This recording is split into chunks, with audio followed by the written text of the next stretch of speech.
Google summer of code 2025 start ചെയ്തിട്ടുണ്ട്. ഫെബ്രുവരി 27 തൊട്ടിട്ട് March 24 വരെയാണ് മെന്ററിംഗ് ഓർഗനൈസേഷനായിട്ട് നിങ്ങൾക്ക് ഡിസ്കസ് ചെയ്യാനുള്ള ഓപ്പർച്യൂണിറ്റി ഉള്ളത്. മാർച്ച് 24 ശേഷം നിങ്ങൾ ആപ്ലിക്കേഷൻ സ്റ്റാർട്ട് ചെയ്യുന്നതാണ്. ഇതിന് വേണ്ടിയിട്ടുള്ള എല്ലാ ഹെൽപ്പും കാര്യങ്ങളൊക്കെ നമ്മളെ പ്ലാറ്റ്ഫോമിൽ ഓൾറെഡി GSOC 2025 ചാലഞ്ച് പറഞ്ഞിട്ട് ഞാൻ ഒരു 70 ഡേയ്സ് ചാലഞ്ച് സ്റ്റാർട്ട് ചെയ്തിട്ടുണ്ട് ഓൾറെഡി. ഇന്നിപ്പോൾ ഡേ 63 ആണ് ഞാൻ അത് റെക്കോർഡ് ചെയ്യുന്ന സമയത്ത്. അതിലൊരു 35 ചെക്ക് പോയിന്റ് നിങ്ങൾക്ക് ഓൾറെഡി അതിൽ എപ്പം വേണമെങ്കിലും സ്റ്റാർട്ട് ചെയ്യാം.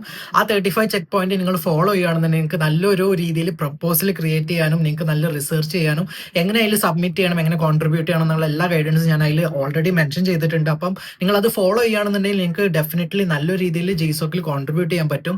കേരളത്തിൽ നിന്ന് ഈ പ്രാവശ്യം 2 കമ്പനീസ് ഉണ്ട് GSOC 2025. അതിൽ ആ കമ്പനിയിലുള്ള ഒരു വ്യക്തി നമ്മുടെ കമ്മ്യൂണിറ്റിയിൽ ഓൾറെഡി ഒരു മെമ്പർ ആണ്. അപ്പം he will also be helping out in this journey. ഈ പ്രാവശ്യത്തെ GSOCൽ പൈത്തൺ, പോസ്റ്റ്ഗ്രസ്, VLC പിന്നെ ഇതുപോലെ വേറെ കുറെ ഫേമസ് ആയിട്ടുള്ള കമ്പനീസ് പാർട്ടിസിപ്പേറ്റ് ചെയ്യുന്നുണ്ട്. അപ്പൊ നിങ്ങൾക്ക് അതിലൊരു കോൺട്രിബ്യൂട്ട് ചെയ്യാൻ പറ്റുകയാണെങ്കിൽ അവരുടെ കമ്പനിയിൽ നിങ്ങൾക്ക് ഒരു ഓപ്പൺ സോഴ്സ് കോൺട്രിബ്യൂഷൻ ചെയ്യാൻ പറ്റുകയാണെന്നുണ്ടെങ്കിൽ നിങ്ങളുടെ പ്രൊഫൈലിന് ഭയങ്കര ഒരു ബൂസ്റ്റ് ആയിക്കാരം. അതുകൊണ്ട് ആരും ഈ ഒരു ഗോൾഡൻ ഓപ്പർച്യൂണിറ്റി മിസ് ചെയ്ത് ഇതിന് വേണ്ടിയിട്ടുള്ള എല്ലാ കാര്യങ്ങളും നമ്മൾ ഓൾറെഡി ടൈം ലൈൻ പ്രകാരം നമ്മൾ ചെയ്തിട്ടുണ്ട്. എല്ലാവരും ഒന്ന് ചെക്ക്ഔട്ട് ചെയ്ത് നോക്കുക. നിങ്ങൾക്ക് ഇൻട്രസ്റ്റഡ് ആണെങ്കിൽ ജോയിൻ ചെയ്യുക, അല്ലെങ്കിൽ നിങ്ങൾ ഡെഫിനറ്റ്ലി നിങ്ങളുടെ സൈഡിൽ നിന്നാണെന്നുണ്ടെങ്കിലും സെൽഫ് പ്രിപ്പറേഷൻ ചെയ്തിട്ടാണെങ്കിലും ഇതിൽ പങ്കെടുക്കുക. ഓക്കെ, അപ്പോൾ till then take care and bye bye.